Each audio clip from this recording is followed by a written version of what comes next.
Las Vegas has a way of swallowing people whole.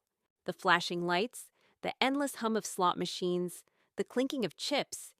It feels like energy itself, alive and hungry. I used to love it. The thrill of the strip at night, the glitter that never faded. But that was before I learned how quickly luck can turn into loss. My name is Thalia Ren. I'm 31, born and raised in Reno, and I thought I'd built a stable life here in Vegas. I had a husband, Eric, who promised me love, safety, and a future. Together, we were supposed to rise above the chaos of this city. But I was wrong. The truth hit me on an ordinary Tuesday night. I was cooking dinner, humming along to a playlist, when Eric walked in looking pale. His tie was loose, his hair damp with sweat. He wouldn't meet my eyes. "Thalia," he said, his voice trembling, "we need to talk." My stomach dropped. He sat at the table, wringing his hands. I did something. At the casino." I forced a laugh, though my chest tightened. "What? Another blackjack binge?" But his silence cut through me. Finally, he looked up. His eyes were wet, desperate. "Your inheritance. It's gone. I thought I could double it. I thought I could make us rich, but I lost it. All of it." For a second, the world went silent. No hum of the fridge, no music. Just the roar of blood in my ears. My grandmother's inheritance. The money she left me after she passed. The money I had promised myself I'd protect. To build a future. To finally feel secure. And he had thrown it into a pit of cards and dice. My fork clattered onto the floor. My voice cracked. You did this? Without telling me?" Eric reached for my hands. I swear I was going to win it back. I thought I could fix everything. "Please, Thalia, I just need more time." I yanked my hands away. My chest burned with rage and grief all at once. "You didn't just lose money, Eric. You stripped me of stability. You betrayed my trust, my love." He opened his mouth, but I didn't hear a word. Inside, I was sinking. I thought I had chosen a partner. Instead, I had been dragged into a game I never agreed to play. That night, I lay awake staring at the ceiling, replaying every moment of our marriage. His late nights, the excuses, the way he brushed off my questions. The truth was always right there, but I hadn't wanted to see it. By dawn, something inside me had hardened. I whispered to myself, "If he can gamble away my life, I'll make sure he gambles away his." The morning after Eric's confession, I woke up to the sound of his shower running. For a moment, I almost convinced myself it had been a nightmare. But then I saw his jacket on the chair, casino chips spilling from the pocket, and the truth cut sharp again. I couldn't scream anymore. I couldn't cry. The grief had burned off overnight, leaving something harder. Resolve. While Eric pretended everything could go back to normal, I began watching him. Quietly. His phone calls, his excuses, his business dinners that always ended near the strip. I tracked his patterns like a hunter studying prey, and the more I watched, the more one truth stood out.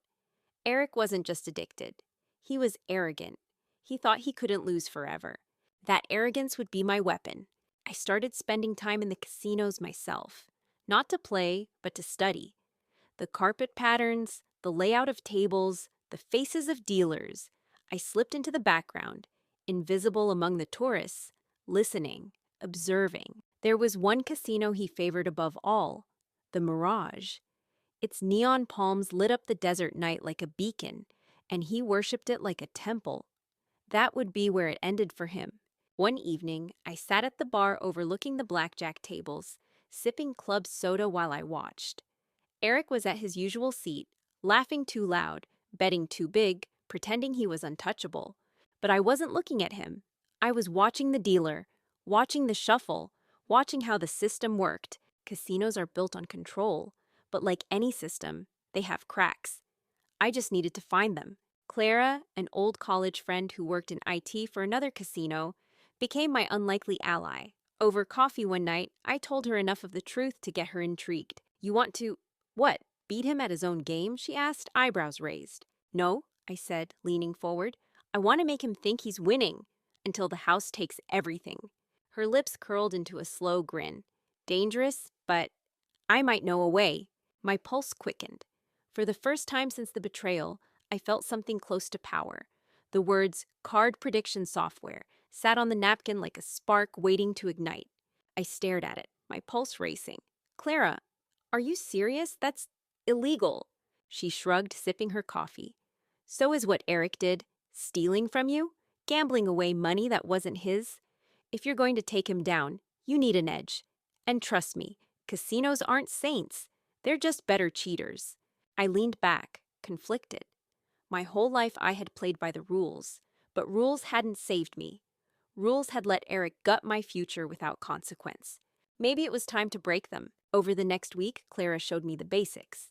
She explained how predictive algorithms could analyze shuffle patterns, track dealer habits, and give players a razor-thin advantage. Enough to tilt the odds, if used carefully. We spent nights huddled over her laptop, running simulations, watching virtual decks play out over and over. The numbers began to bend in our favor. But the software was only half the plan. The Mirage uses RFID chips, Clara explained one night, tapping at the screen. That means we can track Eric's betting habits in real time. If we feed the system data while he plays, we can guide him straight into his own trap. I imagined it. Eric sweating at the table, thinking he was on a winning streak, while in reality every move was tightening the noose. For the first time since the betrayal, I smiled. But there was danger too. One night, Clara's tone turned serious. Listen, Thalia, if we get caught, this isn't just a slap on the wrist. It's felony territory. They'll bury us. I looked at her, steady. Then we don't get caught. Inside, though, my stomach twisted. Because I wasn't just planning revenge, I was planning a crime. Still, every time I thought of Eric's face the night he confessed, sweaty, desperate, destroying my life with one selfish choice, I knew there was no going back. One night, as Clara closed her laptop, she gave me a long look. You know, once we start testing this, there's no undo button. You'll cross a line. I held her gaze. I crossed that line the second Eric gambled with my inheritance. The Mirage smelled like money and desperation. Carpets patterned like palm fronds muffled the footsteps of gamblers. Neon lights shimmered off glass walls. Dealers in crisp vests stood at their posts like priests at a holy altar, and the hum of slot machines pulsed like a heartbeat in the air. Clara and I slipped inside, two ghosts among the crowd. She carried her laptop in a sleek black case, her eyes scanning every corner like we were entering enemy territory. Breathe, she whispered, as we moved past the roulette wheels. We're just testing, nothing permanent yet. Easy for her to say. My palms were already sweating. We found a spot at the bar overlooking the blackjack tables. Eric wasn't here tonight. That was good. This wasn't about him yet. It was about making sure our system actually worked. Clara set her laptop on the counter, angled away from prying eyes. Wires, discreet and thin, snaked down to a small receiver hidden in her bag. It picked up signals from the casino's RFID chips, feeding live data into the program she'd built. Okay, she murmured, fingers flying.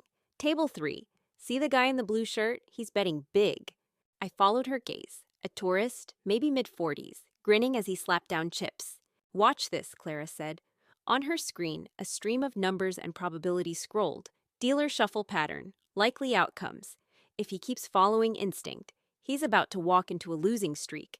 And sure enough, 2 hands later, the tourist groaned as the dealer flipped a winning card. I leaned in, whispering, "So you can predict every hand?" Clara shook her head.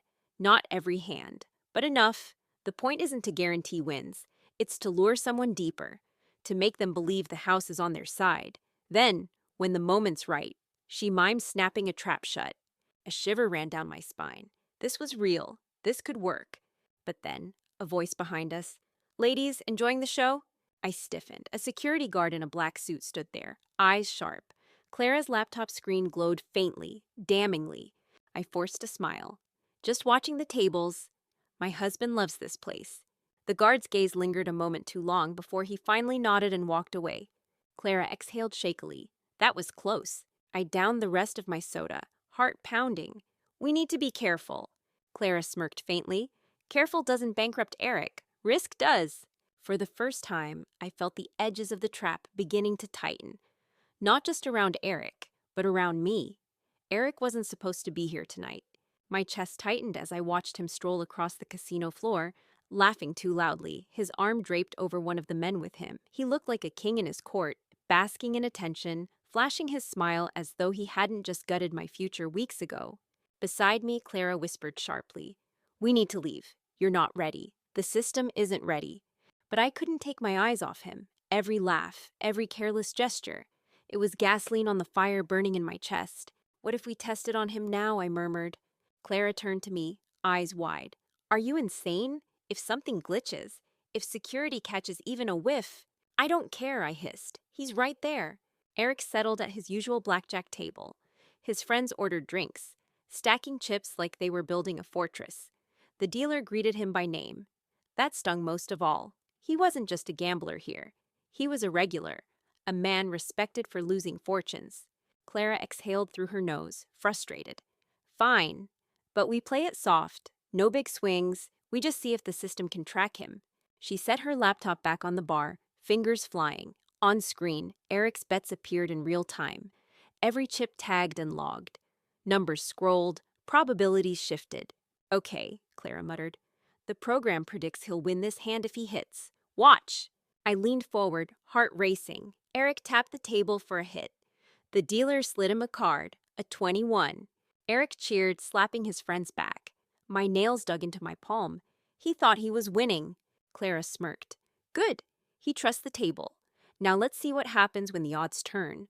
The next hand scrolled on her screen. Prediction: loss. Eric doubled down, grinning. When the dealer revealed his bust, Eric cursed, pounding the table. His friends laughed it off, urging him to bet bigger. My pulse quickened. It worked. We could read him. We could bleed him. But then something unexpected.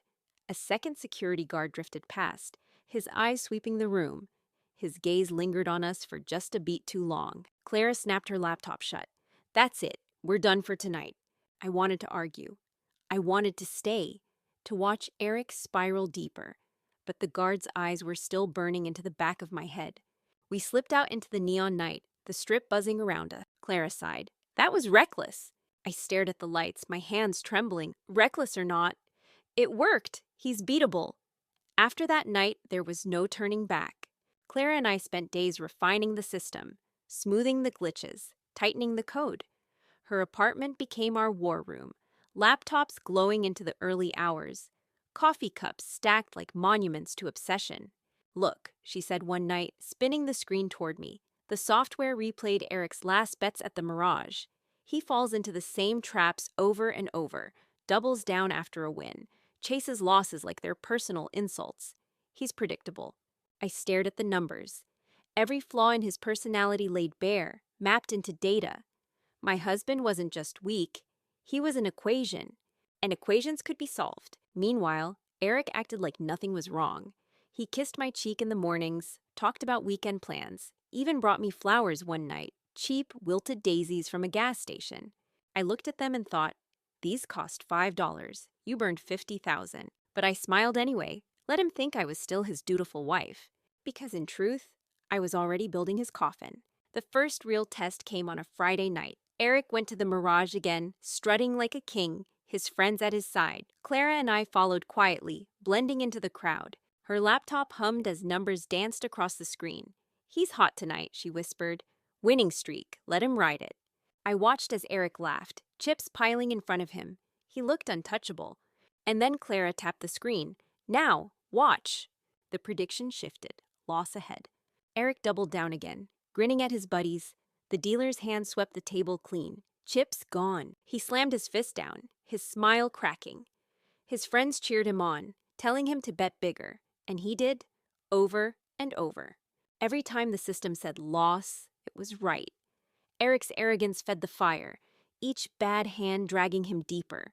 I sipped my drink, watching him unravel, my heart pounding with something I hadn't felt in weeks: control. But as he cursed and demanded more chips, I noticed a shadow near the bar, the same guard from last time, watching us. Clara leaned close. "He's on to us. We need to leave before he connects the dots." My stomach nodded. The plan was working, but the casino was watching too. "Thalia, was that you?" His voice sliced through the noise of the casino, loud enough that people turned their heads. My stomach clenched, and for 1 second, my feet felt nailed to the carpet. Clara tugged my arm sharply. "Keep moving. Don't look back." But it was too late. Eric was on his feet, weaving through the crowd, his friends stumbling after him with drinks in hand. His face was red, a mix of booze and frustration from losing. I spun, forcing a smile. Eric, I didn't expect to see you here. He narrowed his eyes. What are you doing here? Think fast. My voice came out light, practiced. Just grabbing a drink with Clara. Girls' night, you know how it is. His gaze flicked to Clara, then to the closed laptop under her arm. His jaw tightened. Funny place for girls' night, he muttered. You never liked casinos. Inside, my pulse hammered. He wasn't wrong, but I tilted my head, pretending to laugh. Maybe I'm learning to. After all, you spent half your life here. For a second, something flickered across his face. Surprise, suspicion, maybe guilt. But then he forced a grin, pulling me into a sloppy hug. Well, good luck to you. I'm on a roll tonight. I smelled the whiskey on his breath, sharp and bitter. When he let go, his friends dragged him back to the table. He shot one last glance over his shoulder, eyes lingering a second too long before turning away. Clara exhaled like she'd been holding her breath for minutes. That was too close. I swallowed hard. We can't keep sneaking like this. He's going to notice. Then we need a cover story, Clara said. Something that explains why you're here, why you're watching him. Otherwise, this whole thing blows up before it starts. The weight of it settled on me. She was right. If Eric figured out I was plotting, he'd bury me before I could bury him. That night, lying awake in the dim light of my bedroom, I kept replaying his look. The way his eyes narrowed. The way his smile didn't reach them. He suspected something. And suspicion could kill me before I even made my first real move. The next morning, Eric was waiting at the kitchen table, sipping coffee like nothing had happened, but his eyes lingered on me too long, his smile just a little too sharp. So, he said casually, what were you really doing at the Mirage last night? My stomach flipped, but I kept my face smooth. I poured myself coffee, leaned against the counter. What do you mean? Clara and I just wanted a night out. Honestly, I thought maybe I'd finally see what's so exciting about the place you love so much. His brow furrowed just slightly. You hate casinos. I smiled faintly, shrugging. Maybe I wanted to understand you better. I see how much time you spend there. If I can't beat the habit, maybe I can at least share it. For a moment, he looked disarmed, like I'd handed him a gift he didn't expect. His shoulders relaxed and he chuckled. Well, if you really want to learn, I could show you the ropes. Inside, bile rose in my throat. Show me the ropes? You mean show me how to lose everything? But I nodded sweetly. I'd like that. That afternoon, I called Clara. He bought it, I whispered. Her laugh was sharp. Good. Now we use it. Let him think you're curious. Let him bring you into his world. The closer you get, the easier it'll be to break him. And that's exactly what happened. Over the next week, Eric started inviting me to join him at the Mirage. He was thrilled, like his addiction was finally validated. He explained rules, betting strategies, even tried to impress me with little tricks that were nothing more than luck. I played along, wide-eyed, asking questions, laughing at his jokes, and all the while, Clara ran her system quietly from the sidelines. We weren't just tracking him now, we were guiding him. Subtle nudges, the illusion of luck, the little pushes that made him double down at all the wrong times. Eric thought he was teaching me. In reality, he was dancing in my palm. But one night, as he cheered another lucky hand, I caught a movement in the corner of my eye. That same security guard, watching, always watching. Clara's voice hissed in my earpiece. They're on to us. If we're not careful, they'll shut this down before Eric ever crashes. Casinos don't like to lose. That thought pulsed in my mind as I lay awake, staring at the ceiling fan spinning shadows across my bedroom. Clara had warned me, but now the weight of it pressed hard against my chest. We weren't invisible anymore. Eric was easy, predictable, greedy, blind. But the house? The Mirage had eyes in every corner, cameras in every light, algorithms that made ours look like toys. If they thought Clara and I were rigging the game, they wouldn't just kick us out. They'd crush us. The next evening, I met Clara at a quiet diner off the strip. The neon light buzzed above us, casting her face in tired blue. We need to adapt, she said flatly. Stay subtle. Spread it out. Don't just focus on him every time. Make him look like just another addict on a bad streak. Her fingers drummed against her coffee cup.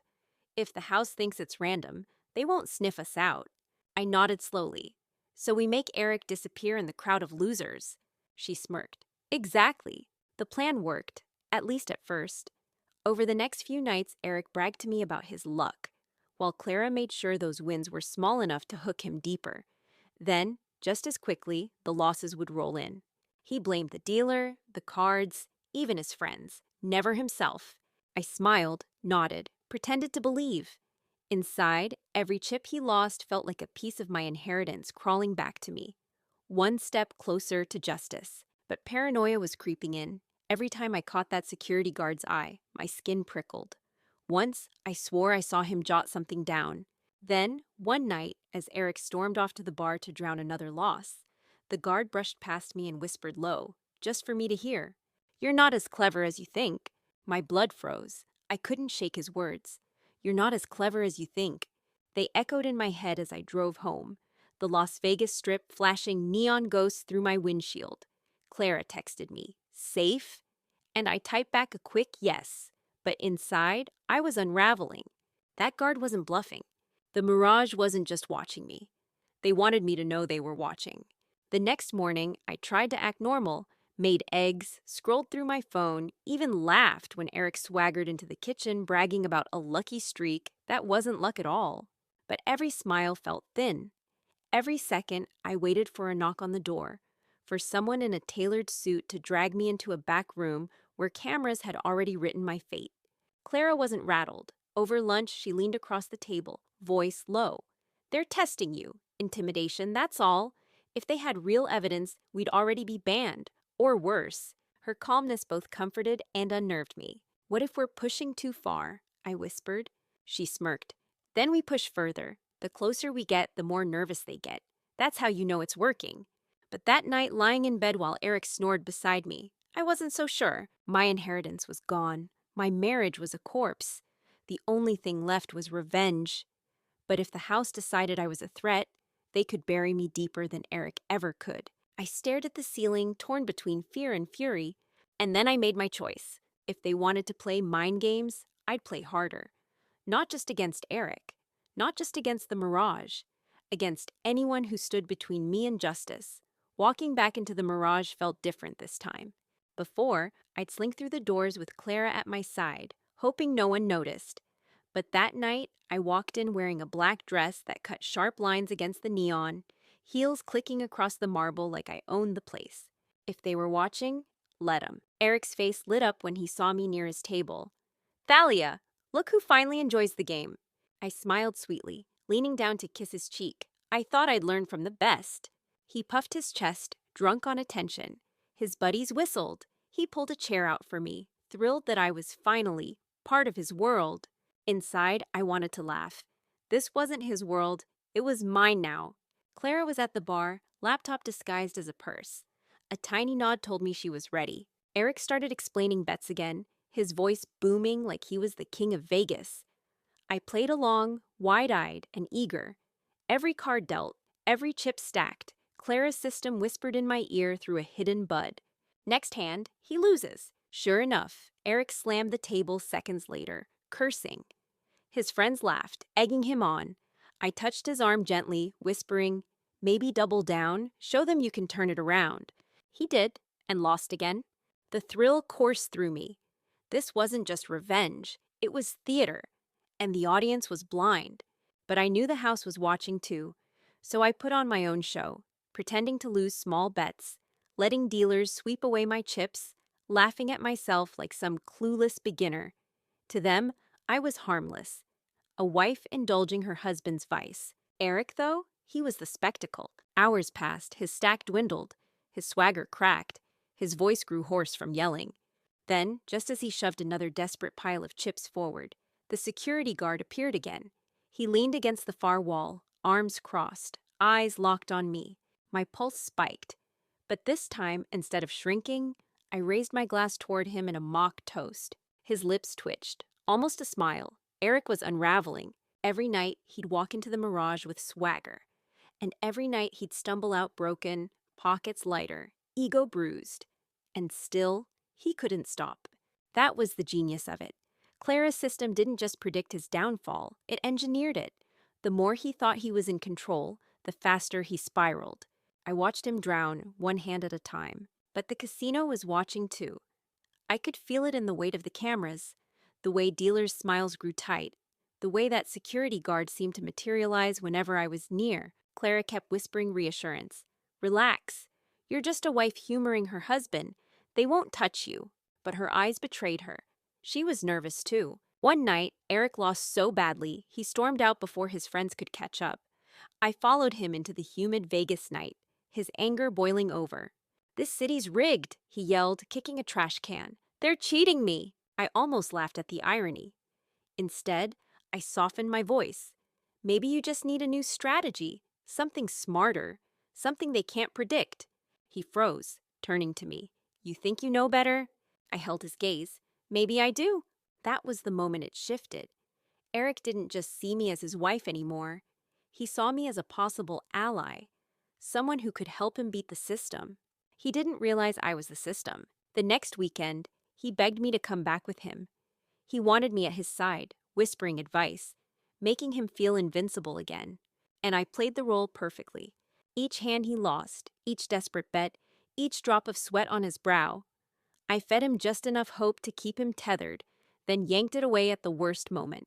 But then, as he cursed under his breath and reached for another stack of chips, I saw something that froze me mid-smile. The guard wasn't alone this time. 2 men in suits stood beside him, watching only us. The mirage smelled different that night. Not the usual haze of cigarette smoke and perfume, but something heavier. Pressure. Like the walls themselves were leaning in, waiting for me to crack. Eric, of course, didn't notice. He was too busy barking at the dealer, waving chips like confetti, trying to win back everything he'd lost in a single breath. I sat at his side, smiling, whispering encouragement when he looked at me with wild eyes. On the outside, I was the supportive wife. On the inside, I was calculating how much longer we had before the casino decided to make a move. Clara's voice buzzed in my ear. 2 men in suits, back right corner. They're not blinking. I glanced discreetly. She was right. The guard wasn't alone anymore, and the men with him weren't casual muscle. They had the clean-cut precision of professionals. I forced my lips into a smile as Eric cursed another loss. Eric, I said softly, maybe you should try that new table. Change of luck. He frowned but followed, and I exhaled as the suits stayed behind, their eyes tracking us but not following. At the next table, Eric leaned in. You're good at this. How do you know when to move? I let the words drip slow, like honey laced with venom. I just feel the rhythm. I know when the room turns against you. You have to listen, not force it. He stared at me, impressed, almost reverent. For the first time, he wasn't the teacher. He was the student. And that terrified me more than anything, because the deeper he trusted me, the closer I came to the edge. One wrong move, and it wouldn't just be Eric collapsing. It would be me too. When the dealer swept away another mountain of his chips, Eric slammed his fist on the felt. I swear they're watching me. I hid a bitter smile. If only you knew. The guard moved like a shark, silent, smooth, cutting through the crowd until he was right beside me. Mrs. Sloane, he said softly, almost polite, may we have a word? My heart stuttered. He knew my name, not just ma'am, not just a random customer. My name. Eric was too busy cursing at the dealer to notice. Clara at the bar sat frozen, her hand hovering over her laptop like a trigger she couldn't pull. I forced a laugh. Of course. Is something wrong? The guard's smile was practiced, corporate. Not at all. Just a routine check. Please, this way. He guided me toward the edge of the casino, away from the noise. Each step felt like walking into a trap, but I kept my head high, heels clicking steady. In a quiet corridor lined with security monitors, he stopped. Screens flickered with images of every table, every angle of the floor. On one, I saw Eric, red-faced, slamming chips down. The guard folded his arms. You've been here often, Mrs. Sloane, watching closely, unusually closely. I tilted my head, masking the panic twisting inside. My husband spends half his life here. I thought I'd finally join him, learn what he loves so much. His eyes narrowed. And the laptop? My chest tightened. Clara. I smiled, soft and dismissive. She's a data nerd, likes tracking everything. Numbers, patterns, probabilities. It's a hobby, I don't even understand half of it. The guard studied me for a long moment, then leaned closer. Casinos don't like people who think they're smarter than the house. I held his gaze. I'm not smarter, just a wife who doesn't like losing everything. For a heartbeat, silence pressed between us. Then he straightened, lips curling faintly. Enjoy your evening, Mrs. Sloane, but remember, this house always wins. And just like that, he walked away. When I walked back onto the casino floor, Eric's eyes locked on me instantly. Where the hell were you? He snapped, his face flushed, his voice carrying across the tables. Dozens of heads turned. I felt the heat of the spotlight. Though it was just his fury cutting through the noise, I forced a calm smile, sliding back into my seat. Restroom. Do you want me to text you every time I go? His jaw tightened, but he looked embarrassed by the attention he'd drawn. His friends laughed it off, clapping him on the back, making jokes about clingy husbands. But his eyes didn't laugh. They drilled into me, suspicious, searching. I leaned in close, whispering so only he could hear. Eric, if we're going to win, you can't lose your cool. You think the dealers don't notice when you make a scene? They'll eat you alive. His anger flickered, then dimmed, replaced by something almost like shame. He nodded slowly, muttering, You're right, I can't stand losing. Good, I thought. Keep doubting yourself, not me. Hours passed. He bled chips, but I fed him small wins, just enough to keep his faith alive. I played the perfect partner, pointing out when to hold, when to push, whispering hope into his ear while the system tightened the noose. But beneath the surface, something had shifted. He no longer saw me as background. He watched me between plays, studying me, testing me. And then, as he shoved the last of his chips forward, he leaned close and whispered, almost too quiet to hear. You're not telling me everything, are you? Eric's whisper burned in my ear. You're not telling me everything, are you? For a second, I couldn't breathe. My heart slammed against my ribs, but I forced my face into something soft, wounded. Eric, I whispered back, eyes glassy. I'm here for you. I lost my inheritance because of you, and I'm still here. If you think I'm hiding something, my voice cracked, perfectly rehearsed. Then maybe you don't know me at all. His jaw clenched, but guilt flickered in his eyes. He hated feeling like the villain.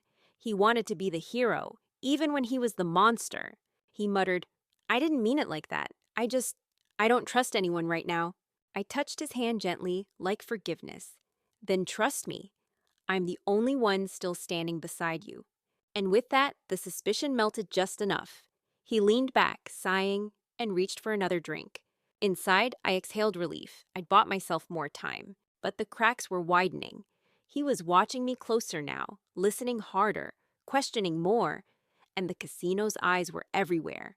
Clara cornered me outside later that night, her face pale under the fluorescent lights of the parking garage. This can't drag on, Thalia. He's burning fast. If you want him ruined, you need to finish it soon, or the house will finish us. Her words echoed the truth I'd been avoiding. Every day, the noose tightened, around Eric, around me. That night, Eric stumbled into bed, smelling of whiskey and sweat. He passed out in minutes. I lay beside him, staring at the ceiling, whispering to the dark, one more push, just one, and it all comes down. The mirage shimmered like a mirage itself the next night. Bright, beautiful, poisonous. Clara and I didn't speak as we walked in. We didn't need to. Everything was already set. Eric was already there, drunk on hope and whiskey. He greeted me like a king who thought his queen had finally sworn loyalty. Tonight's it, Thalia. I can feel it. The big win. I kissed his cheek, hiding my smirk. Then let's make it count. The plan was simple in theory, lethal in practice. Clara's system would feed Eric just enough victories to lure him into bigger and bigger bets. Then, at the peak of his arrogance, we'd pull the rug. One colossal loss that would bankrupt him completely. The beginning played out perfectly. He won small hands. He grinned, chest puffed, friends clapping his back. See? The tide's turning. But that's the thing about tides. They pull back harder than they rise. Hours bled by. The energy at the table tightened like a drum. Dealers exchanged shifts. Chips stacked higher, and Eric's pupils gleamed with greed. Clara's voice came low through my earpiece. One more. Then the crash. I leaned close to Eric, my voice honeyed. This is it. Go all in. Show them who runs this table. He hesitated, just for a second. And I saw it. The flicker of doubt, the part of him that still feared me. But pride drowned it. He shoved everything forward, a mountain of chips sliding across green felt. Silence wrapped the table. The dealer's hands moved slow, deliberate, flipping fate one card at a time. Eric's grin faltered. His friends leaned in, my pulse pounded in my ears. And then, loss. Clean, brutal, total. Eric's face drained. The chips were gone, all of them. He staggered back in his chair, gasping, whispering, "No, no, that can't." The guard's grip was firm, but not rough as he steered me away from the chaos of the casino floor. Behind me, I could hear Eric's voice breaking, a raw howl as he realized everything was gone. Part of me wanted to turn back, to drink in his ruin. But the other part, the part that wanted to survive, knew I couldn't. The guard led me down a hallway lined with mirrors, past staff-only doors, until we entered a small, windowless room. 2 men in suits were already there, standing like statues. The door shut behind me with a soft, final click. "Mrs. Sloane," the guard began, his tone as smooth as the velvet walls, "you've become something of a regular. More than that, you've been involved." I forced a smile, settling into the chair they offered. "I don't know what you mean." "My husband has a gambling problem. I've been trying to support him." One of the suited men leaned forward. "Support doesn't usually involve someone at the bar with a laptop, does it?" My stomach nodded, but I tilted my head innocently. "Clara? She's my friend. She analyzes everything, baseball stats, weather patterns. She's just quirky." They didn't smile. The guard placed a file on the table. Inside were photos. Me and Clara at different tables, eyes fixed on Eric, Clara's laptop open, my hand resting lightly on Eric's shoulder as he shoved chips forward. "Casinos," the guard said softly, "are built on trust. And when someone breaks that trust, the house responds." I held his gaze, refusing to flinch. "I'm not breaking anything. I'm just a wife watching her husband destroy himself." The silence stretched. I could feel the weight of their eyes, the hum of cameras even in this locked room. Finally, the guard leaned back. "We'll be watching closer, much closer, if we see anything again. Mrs. Sloane, you won't walk out so easily." He stood, opening the door. The men in suits didn't move. I walked out on shaking legs, my skin cold, my mind racing. The casino floor felt hollow without Eric's chaos filling it. No angry shouts, no desperate laughter. Just silence where he should have been. I scanned the tables, the bar, the corridors leading out to the street. Nothing. It was like he'd dissolved into the neon air.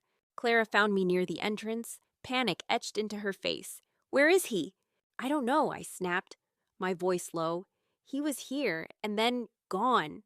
Her eyes darted around. "That's not like him. He doesn't walk away when he's down. He fights. He claws. Unless—" Her voice trailed off. "Unless what?" I pressed. "Unless he finally figured out who's been pulling the strings." The thought chilled me to the bone. We hurried into the night, the Vegas Strip alive with drunk tourists and flashing signs. Every face looked like him. Every shadow whispered his name. My mind spun with possibilities. Had he gone to another casino? To a bar? To someone who'd lend him money? Or worse, was he hunting me? Back at my apartment, the unease grew. I double-locked the door, checked the windows, scanned the street below for his car. Nothing. Hours later, my phone buzzed. Unknown number, a message. "You thought you could play me, but the game's not over. Not until I say it is." My hands trembled as I read it again and again. Eric wasn't broken. He was out there, watching, waiting. The message burned in my hand like a live coal. The game's not over. I barely slept. Every sound outside my window felt like his footsteps. Every flicker of headlights made my stomach clench. By morning, exhaustion had me trembling. But I knew one thing. If Eric wanted a final game, I'd be ready. Clara came by with dark circles under her eyes. "We should disappear," she said. "He's dangerous now." I shook my head. If I run, he wins. He took my inheritance. He took my trust. I won't let him take my freedom, too. That night, I went back to the Mirage. Alone, I knew he'd come. And he did. Eric appeared at the far end of the casino floor, disheveled, eyes wild, desperation clinging to him like sweat. He marched straight to me, ignoring the stares, his voice a low snarl. "You think you're clever, playing me, setting me up." I stood tall, letting the neon paint me in firelight. I didn't have to set you up, Eric. You did it to yourself. All I did was let you drown. His face twisted. He reached into his jacket, and for one terrible second, I thought he had a weapon. But instead, he pulled out a crumpled slip. The deed to my inheritance, long gone, long sold to fund his spiral. He shoved it at me like proof of his power. This was mine to spend. Mine. You'll never control me. The guard appeared again, as if conjured by fate. He stepped between us, calm but commanding. Mr. Sloan, your time here is finished. Permanently. Eric tried to push past him. The guard didn't move. Two more men appeared, suits sharp as knives. Eric spun back to me, spit flying. You think you've won? You haven't seen the last of me. But his words rang hollow. The guard seized him, dragging him toward the exit. His shouts faded into the roar of slot machines and laughter. And then he was gone. Just like that, the man who had stripped me of everything had nothing left. I stood alone at the table, the neon glow washing over me. For the first time in months, my chest loosened. I wasn't rich again. I wasn't whole. But I was free. Clara's voice echoed in my ear from across the floor. It's over, I whispered back, almost to myself. No, it's just beginning. Because revenge hadn't given me back what I lost. It had given me something else. Clarity. The game wasn't about money. It never was. It was about control. And I finally had mine back. Final closing line. As I walked out into the Vegas night, I swore I would never let anyone gamble with my life again.